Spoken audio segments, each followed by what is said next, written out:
The Whitby Parish Ledger of 1831 contains 412 entries recorded between January and December of that year. Births, deaths, marriages, each one written in the careful, sloping hand of the parish clerk, a man named Samuel Hartley. Every entry but one. On folio 109, dated the 14th of September, 1831, there is a baptismal record written in a hand that died 3 weeks prior. The hand of a woman named Agnes Thorne.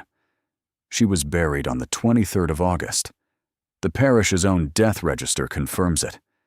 And yet, there is her handwriting on a page dated 22 days after her burial.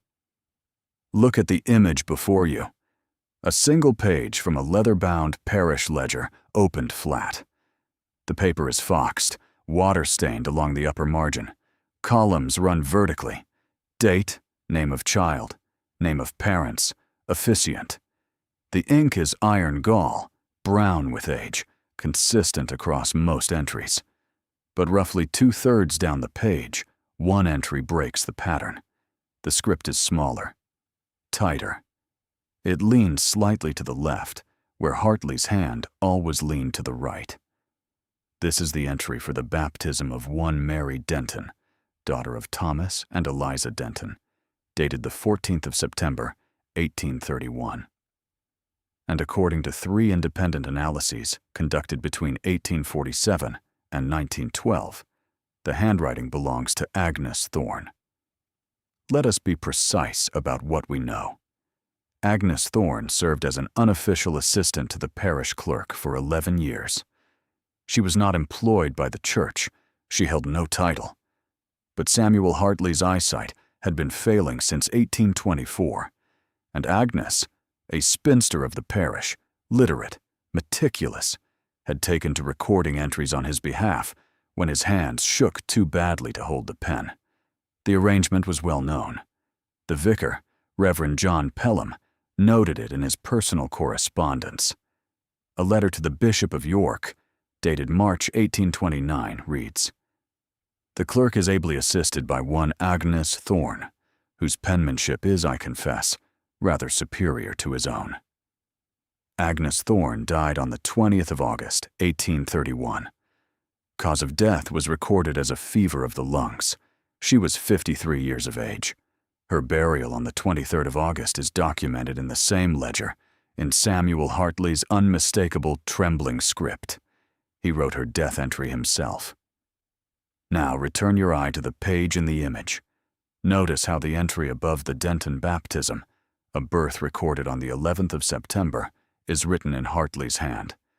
The letters are large, unsteady, the ink pooling where his pen paused too long. And the entry below, a marriage notation from the 16th of September, is also Hartley's. Sandwiched between them, the Denton entry sits in a different hand entirely. Smaller. Controlled. The descenders on the letter G curl precisely. The capital D in Denton matches the capital D in dozens of earlier entries made by Agnes Thorne in the years prior. It is her hand, and she had been dead for 22 days. In 1847, a diocesan audit flagged the anomaly. The auditor, a clerk named William Frith, noted in his report, and I will read his words exactly, "The entry of 14th September appears not to have been made by the parish clerk. The hand is finer, more regular, and bears no resemblance to Hartley's script. Upon inquiry, the current clerk states that the only person known to have written in this ledger, besides Hartley, was a woman called Agnes Thorne, deceased August 1831. No explanation is offered for the discrepancy." Frith did not speculate. He simply recorded the inconsistency and moved on. But the record survived. In 1912, the ledger was examined again, this time by a paleographer named Dr. Herbert Calder, working on a survey of Yorkshire parish records for the University of Leeds. Calder had no knowledge of the 1847 audit. He was cataloging handwriting samples across hundreds of ledgers. His notes on the Whitby ledger are clinical. He identified 2 distinct hands, Hartley's and a second, which he labeled Hand B. He catalogued 47 entries in Hand B, spanning 1820 to 1831. The last entry in Hand B, according to Calder's analysis, was the Denton baptism, September the 14th. When Calder was later informed that Hand B belonged to a woman who had died in August, he made a single annotation in the margin of his own notebook. It read, "Curious. No evidence of forgery. Ink consistent with period. No reason to doubt date of entry." Look once more at the image, at that single entry, sitting quietly among the others. There is no drama in the penmanship, no trembling, no urgency. The letters are formed with the same calm precision Agnes Thorne brought to every record she ever made.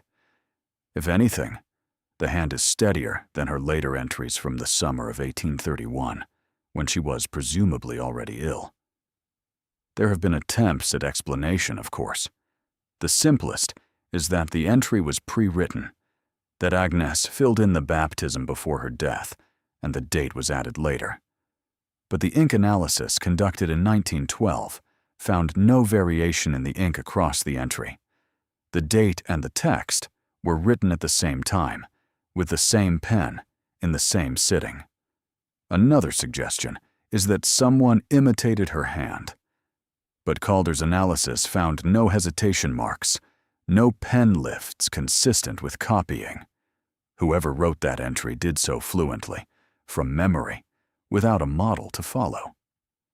Samuel Hartley himself was questioned by Reverend Pelham shortly after the audit of 1847.